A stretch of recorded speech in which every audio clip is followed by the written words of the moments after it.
Hello, everyone. I'm Felicia Shakiba, and you're listening to the CPO Playbook Podcast.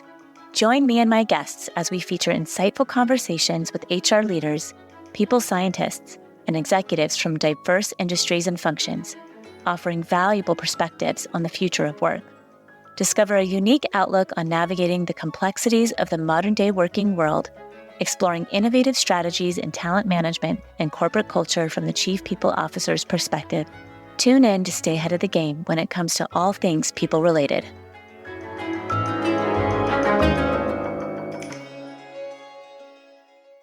Welcome to a riveting episode where we reveal the enigmatic world of leadership and its profound impact on mergers and acquisitions. Today, we unravel the predicament of inadequate leadership and management capacity, a vexing issue that Robert Scher suggests are contributing factors to the haunting 83% of merger deals that have left shareholder returns bereft of the anticipated boost, according to a study by KPMG. In this episode, we uncover the art of crafting an executive leadership team worthy of greater shareholder returns. The first strategy involves a meticulous assessment of skill gaps within the executive leadership team to create a blend of talents and expertise. The second approach centers on recruiting steadfast leaders with passion. The third focuses on cultivating leadership attitudes. And finally, the fourth centers around the alchemy of organizational culture. Joining us from London, Matteo Turi is the chairman and founder of Letoon Holding, a pre-IPO company operating at the forefront of the global food waste epidemic.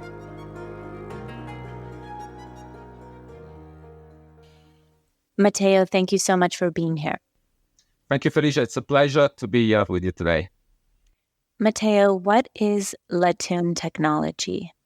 Letoon Technology is a company I co-founded with some of my partners. The purpose of the business is really to utilize the latest possible ultrasound technology to make healthy profits in a circular economy. What is your role at Letoon and what is your expertise? At Letoon, effectively, I'm the chairman and co-founder. So my expertise is really to shape the leadership of the business to initially what there are different phases. The first phase is to start the business, then to execute it, and then to make it successful.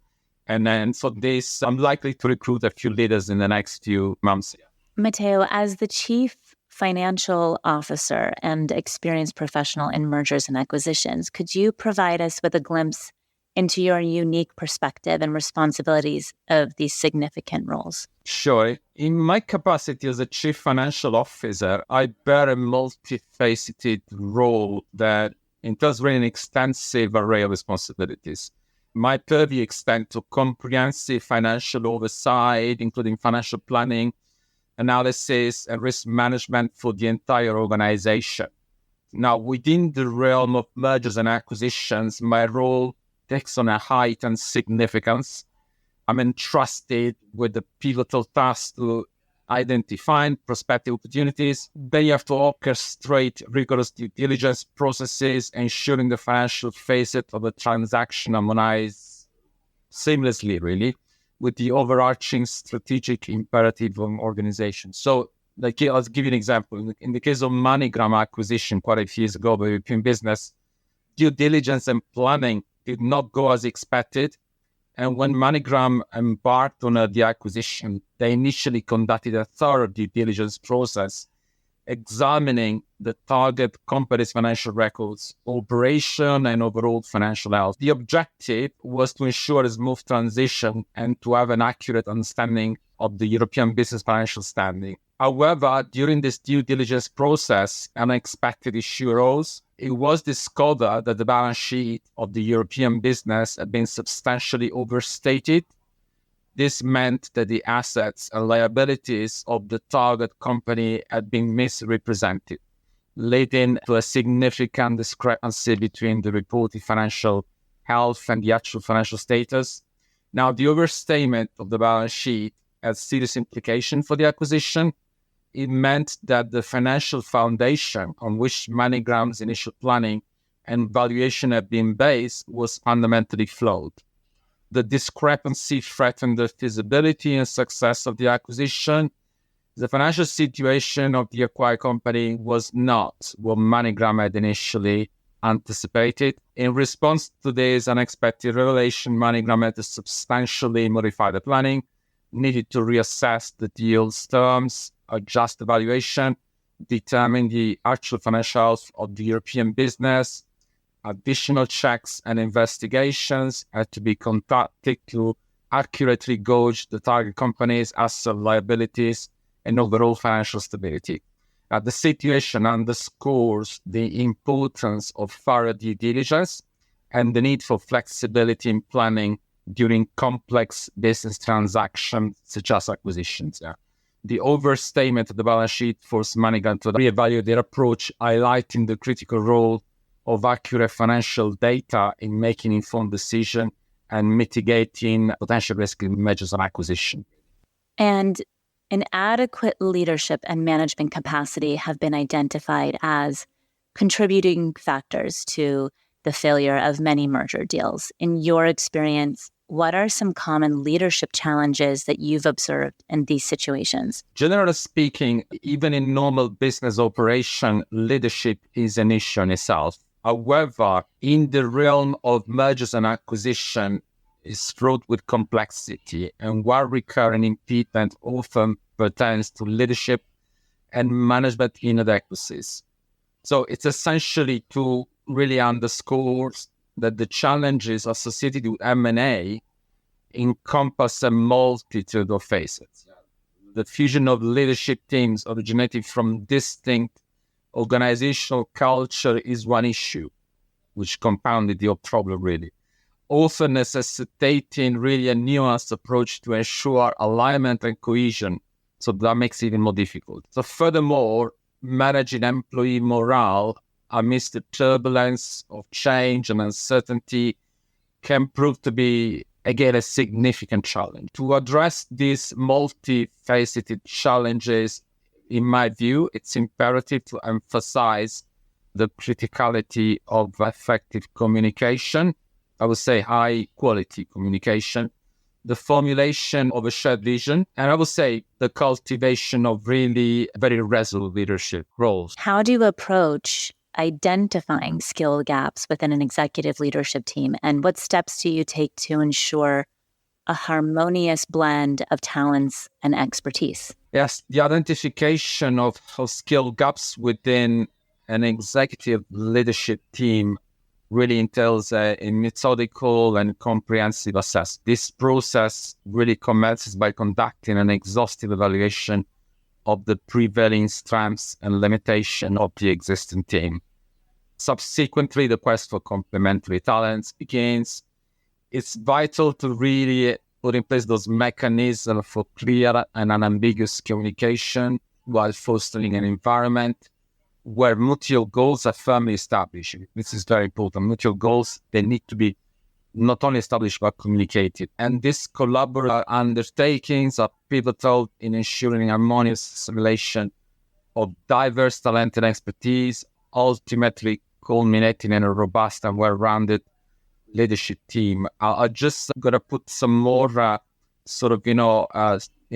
to this subject. In fact, in any successful venture, whether it's a project, a company, or an initiative, effective leadership is the cornerstone of achievement. Leadership, however, is not a one-size-fits-all concept, so it cannot be just described like in a book, really. It's a collaborative effort that thrives on the diversity of skills. For example, there's the value of the complementary leadership skills within a team that I know very well, specifically highlighting the roles of the three people. One is the coordinator. The second one is the finisher. The third one is the creative visionary. That's the perfect team in my view. The coordinator, who's the coordinator? He's the backbone of our team, ensuring that every part of the project or plan is seamlessly integrated. They are master organization, structure, delegation, keep us on track. They create roadmaps, make sure all the moving parts are working together efficiently. Without them, we'll be lost in chaos. They are the navigators who provide direction, say. The finisher. The finisher is the one who ensures that nothing is left incomplete. They are meticulous, detail-oriented, dedicated to turning plans into reality. They have a keen eye for quality. They don't rest until every task is not just finished, but just finished to perfection, which sometimes could be a question to be asked sometimes. The finisher's dedication is what transforms great ideas into tangible result. And then we got the creative visionary. Sometimes it's the dreamer of the team. This leader is the spark that ignites innovation and brings fresh perspective to the table. They are unafraid to think outside of the box, to challenge the status quo, and to inspire the team with really bold ideas. The creative visionary helps us to adapt and evolve, ensuring that our endeavors remain relevant and forward-thinking, which is really important.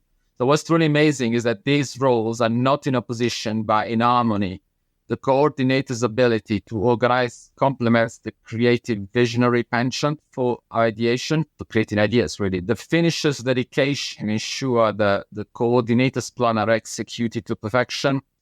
Together, these roles create a dynamic leadership ecosystem, I call it, where each skills enhance the others. So I think it's worth remembering. No role is more important than another in this tapestry of leadership. We call it like that. We need all these skills working in tandem to achieve our goals.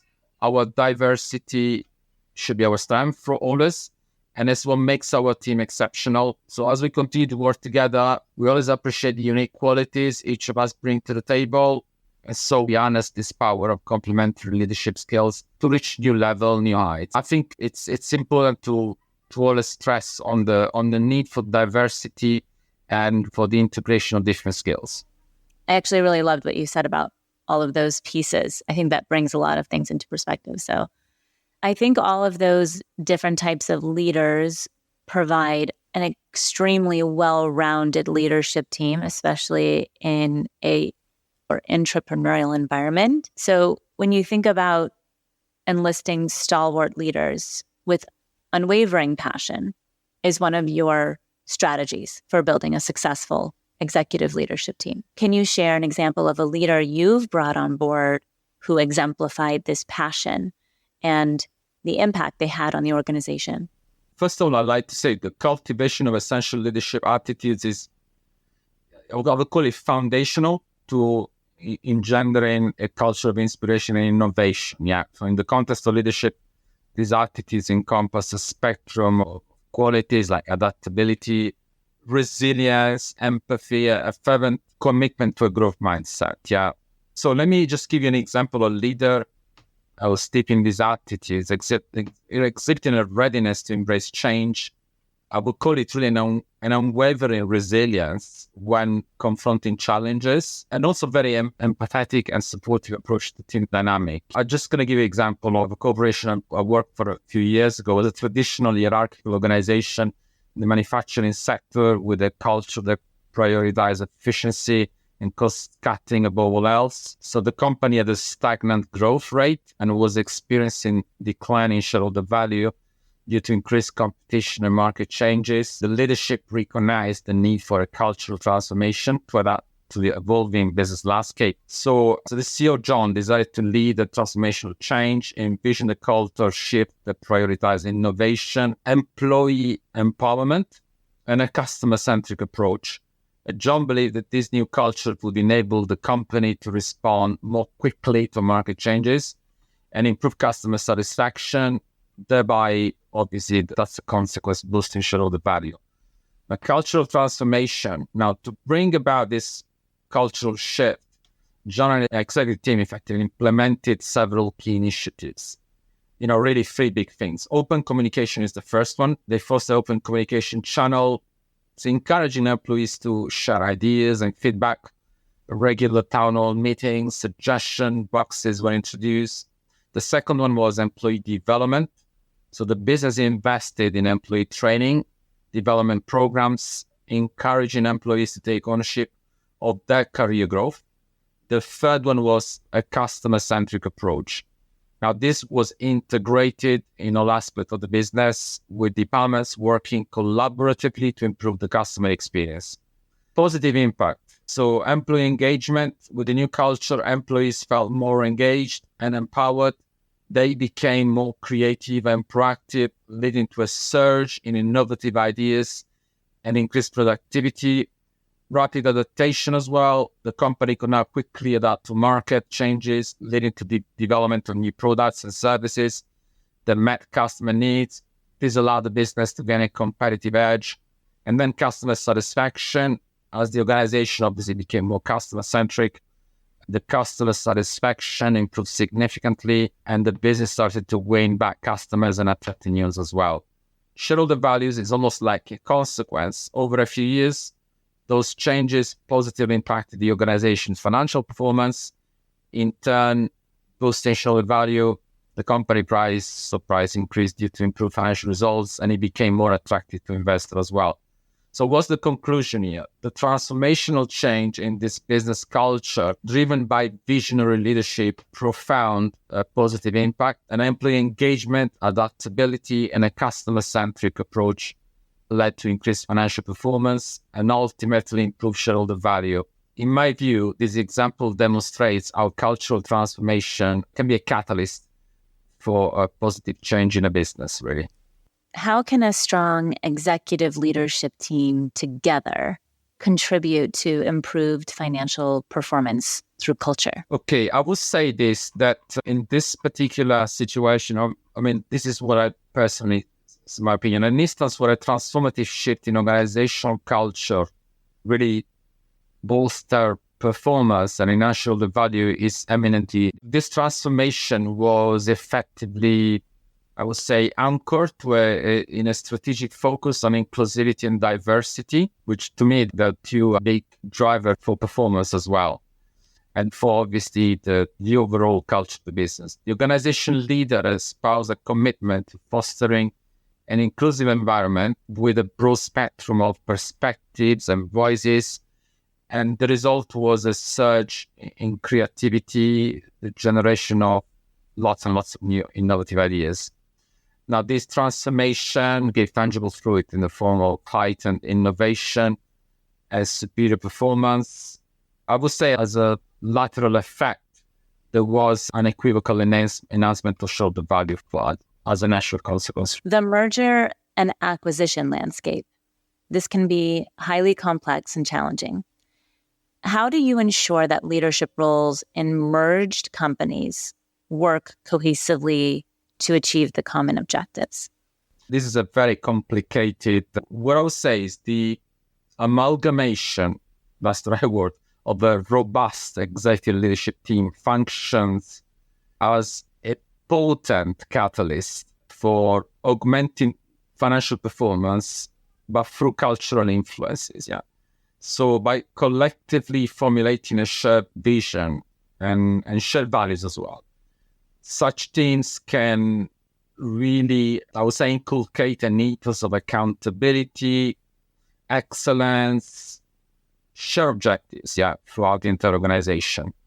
So everyone really thrives on this culture, really. And leadership that leads by example, multiplies, propagates a culture of stringent accountability and I would call it relentlessly strive for excellence, as intrinsically poised to motivate the broader organization cohort.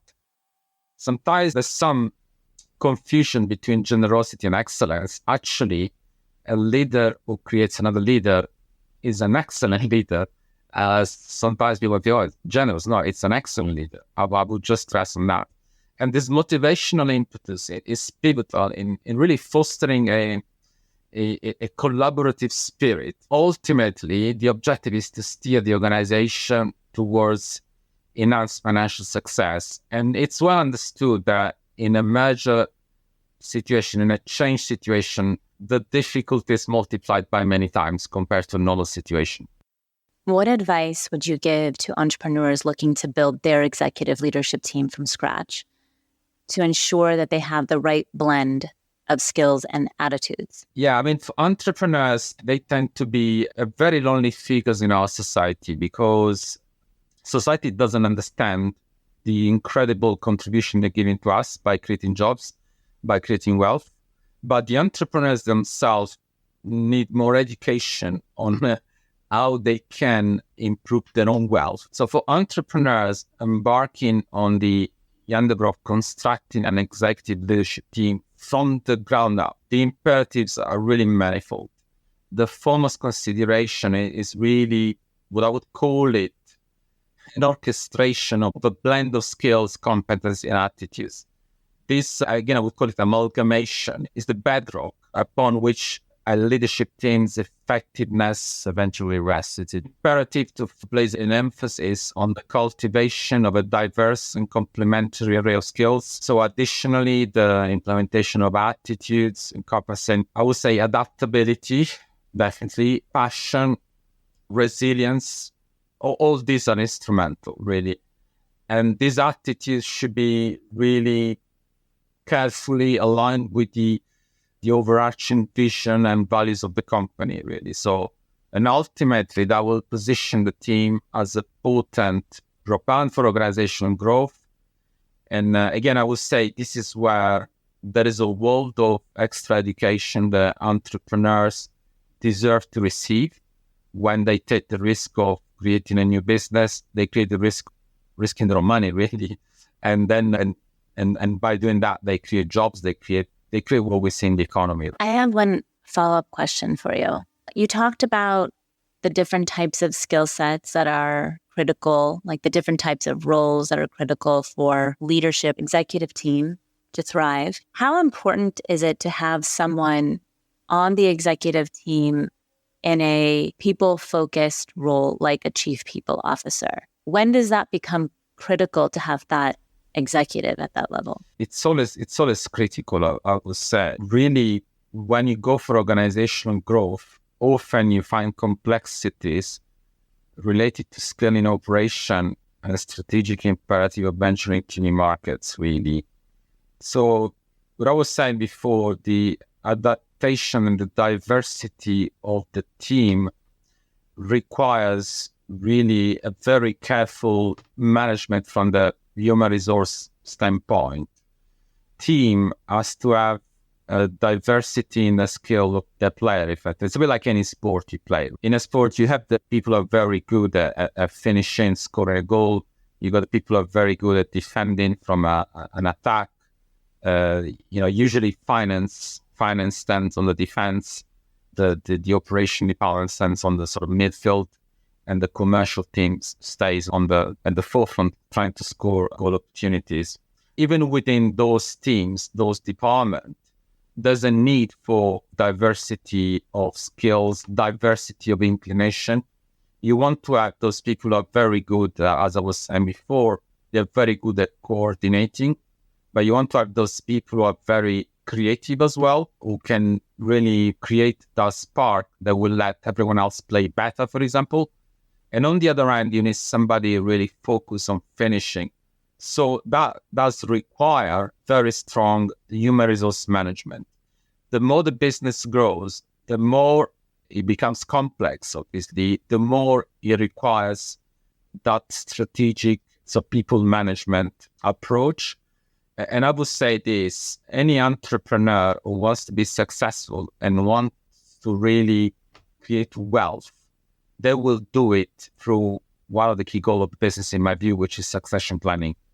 Without succession planning, the business has very limited value without a good succession planning. With succession planning, the business will generate value because it will not depend on one person or two people or three people. It will depend on a collection of people who are together working for the same goal. So yeah, I would always strongly advise any entrepreneur, the moment they decided they want to exit the business, they want to obviously, take profits from what they've done. Succession planning is one key goal that takes a long time to achieve. So it needs to start very early in the business journey. Matteo, thank you for your time, your expertise. Your advice is incredibly valuable. And thank you for being here. Thank you, Felicia. It was a pleasure to be here tonight. That's Matteo Turi, the chairman and founder of Letoon Holding in London.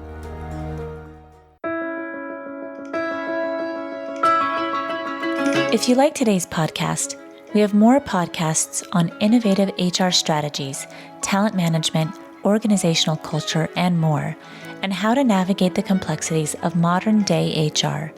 Find them at cpoplaybook.com/podcasts or search CPO Playbook on Apple Podcasts, Spotify, or wherever you listen. Thanks for listening to the CPO Playbook podcast. We'll be back with a new episode next time. I'm Felicia Shakiba. If you love CPO Playbook, the best thing you can do to support us is become a subscriber. You can do that at cpoplaybook.com/podcast. That's cpoplaybook.com/podcast. If there's an episode you loved, please share it with a friend. And if you have an idea you would like us to talk about or a guest you'd like to nominate, visit cpoplaybook.com/contact us to suggest an idea.